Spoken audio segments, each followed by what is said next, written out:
Now next देखो यहाँ पे कुछ पॉइंट्स हैं to remember, let's learn also this. For example हमारे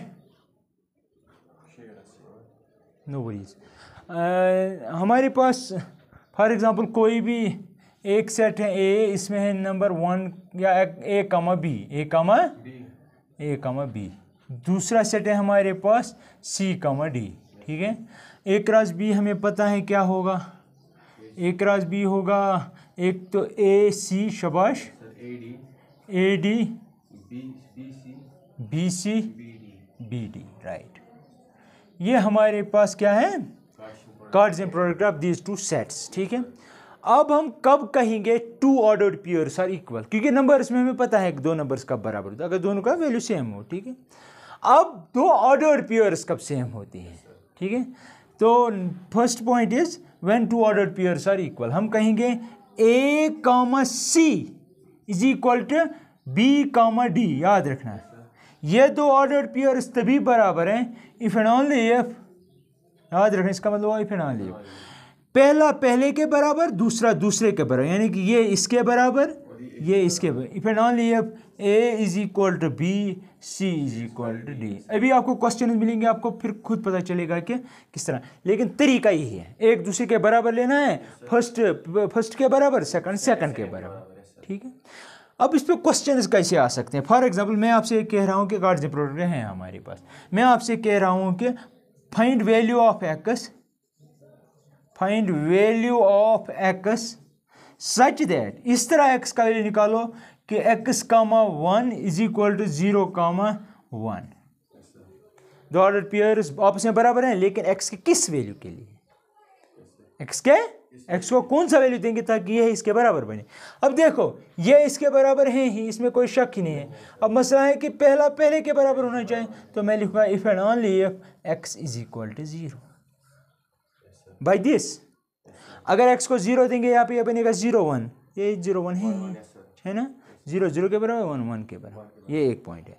दूसरा पॉइंट ये है, अगर मैं आपसे ये कहूं कि एक ऑर्डर्ड पेयर,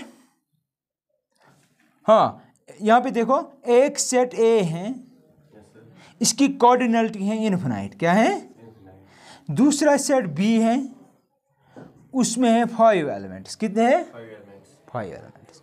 आपसे मैं ये कह रहा हूं कि जो कार्टेशियन प्रोडक्ट होगा ए क्रॉस बी, उसमें कितने L, find number of elements in A cross B, A cross. अब यहाँ पे देखो इजी है, ए आपका सेट है, ठीक है, इसमें infinite number of points, for example ये हैं A1 है, इसको मैं कहूँगा A2, इसको कहूँगा A3, इसी तरह बाकी सो ऑन।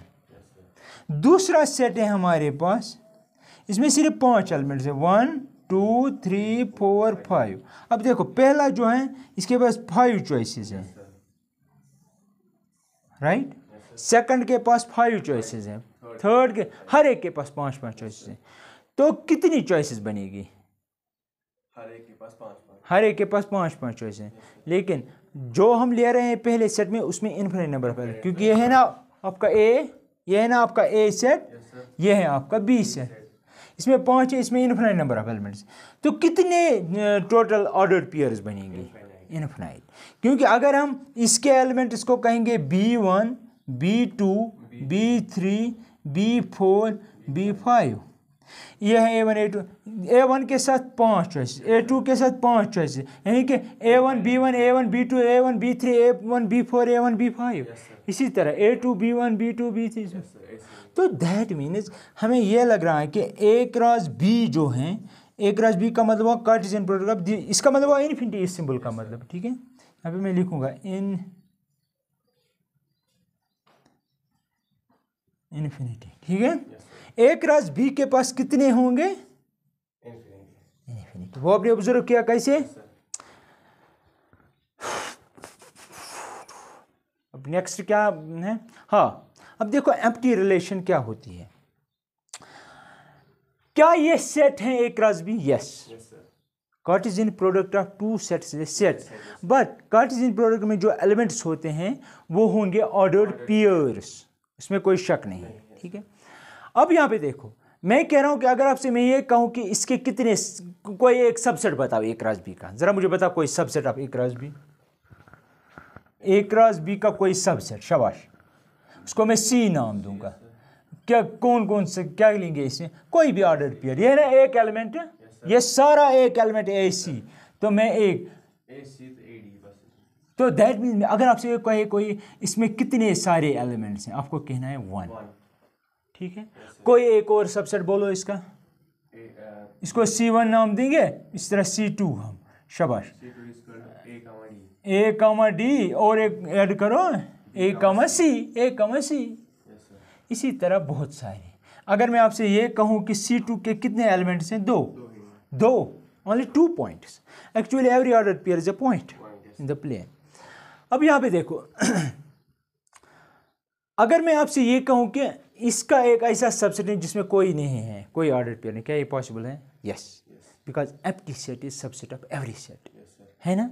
तो आप कहेंगे उसको फॉर एग्जांपल C3 में हम कहेंगे कोई ऑर्डर पेयर ही नहीं है। अगर आपसे ये कहेगा कोई इसमें कितने सारे एलिमेंट्स हैं, तो आप कहेंगे 0 नंबर ऑफ एलिमेंट, यानी 0 है इसमें, नहीं 0 नंबर ऑफ एलिमेंट्स हैं इसमें, ठीक है। तो इसे कहते हैं अच्छा ठीक है, ये इसका सबसेट है, राइट। अब मसला है क्या, अब इस पर क्वेश्चन कर रहे हैं, लेकिन उससे पहले मैं कहना चाहता हूँ यहाँ पे देखो, अगर एक और पॉइंट है, ऐसे एक और पॉइंट है,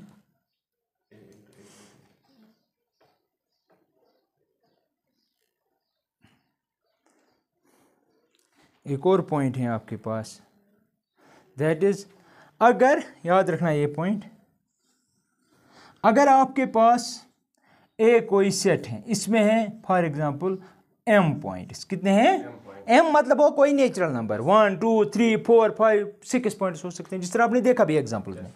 b कोई सेट है, इसमें है n एलिमेंट्स, कितने हैं? ये m n के बराबर भी हो सकता है, डिफरेंट भी हो सकता है, इसमें 2 हो सकते हैं, इसमें भी 2 हो सकते हैं, या इसमें 2 इसमें 3 भी हो सकते हैं। अगर कोई आपसे ये कहे कि a क्रॉस b के पास कितने सारे एलिमेंट्स होंगे, ए क्रॉस बी के पास, मॉड का मतलब हुआ कितने सारे एलिमेंट हैं। याद रखना इसका मतलब हुआ number of elements in A into number of elements in B. A में कितने थे? m, बी में कितने थे? तो ए क्रॉस बी के पास m n एलिमेंट्स, ठीक है। कोई शक यहाँ तक?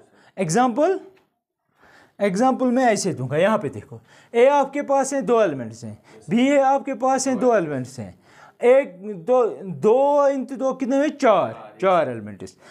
अब ऑर्डर पेयर के पास भी 4 ही है ना, but that means this is true, ये हमने वेरिफिकेशन की, ठीक है, राइट। लिखो ये सब।